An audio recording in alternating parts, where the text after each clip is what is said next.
Bonjour à tous, on se retrouve pour le quintet de mardi, direction l'hippodrome de Paris-Vincennes pour le prix de Craon. Faites attention au quintet qui va se disputer en Réunion 1, course 6, départ 15h15, 2700 mètres grande piste, course labellisée européenne, 15 partants. Si on enlève, je pense, Gardon qui reste ferré et peut-être les deux moins riches, c'est une épreuve qui est vachement ouverte pour les places.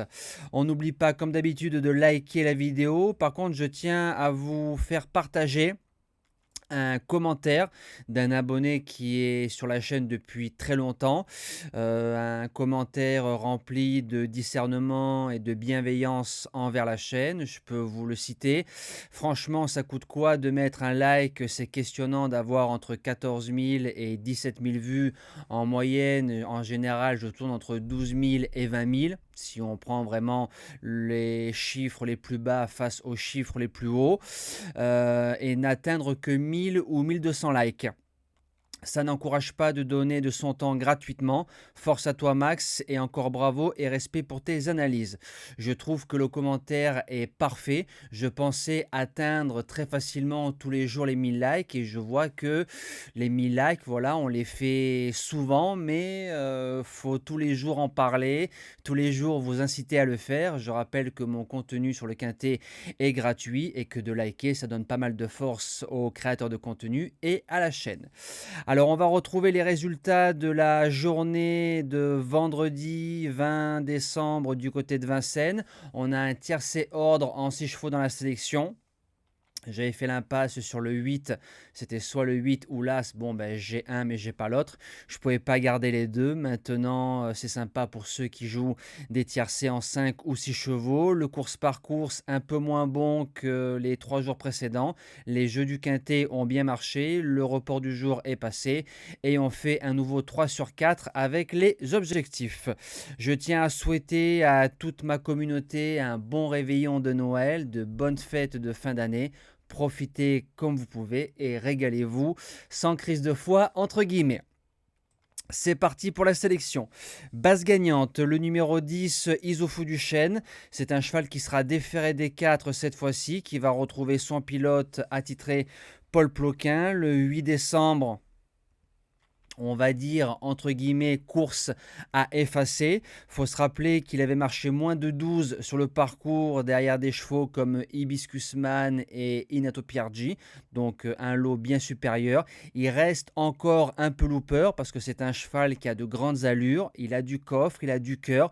Maintenant, sur sa route, il va retrouver les Européens, mais je me dis que Isofou du Chêne, bien délié dans un bon jour, peut s'imposer face aux étrangers. En deuxième base, le cheval à battre, le numéro 8, Cobra qui le regarde. Le cheval reste sur 7 victoires, toute distance, va courir à 9 jours. Maintenant, je trouve qu'il va retrouver 3-4 chevaux sur sa route qu'il n'a pas retrouvé depuis un bon moment. Mais sur sa forme, driver qui le connaît, au papier, il ne doit pas sortir du tiercé.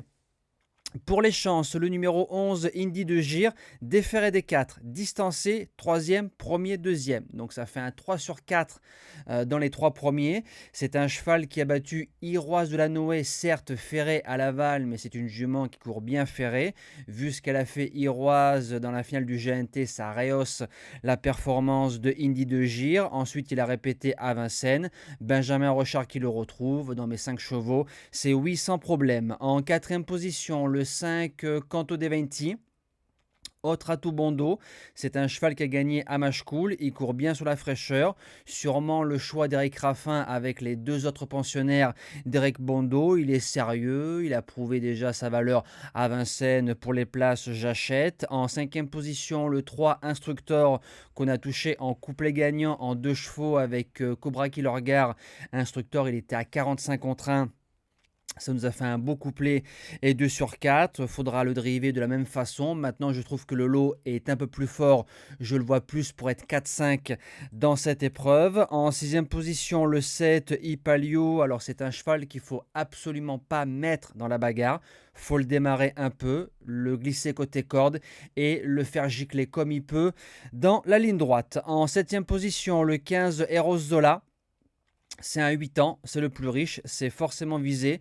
Sa dernière course est bonne malgré qu'on l'ait distancé après enquête. C'est une ligne gagnante qu'il y avait autour de lui. S'il est carré d'allure du début jusqu'à la fin, il peut jouer une place de 4-5 lui aussi. Et je termine avec le deuxième atout du Val d'Estaing, le numéro 12, Yalto d'Ertals. Alors c'est un cheval qui ne répète plus.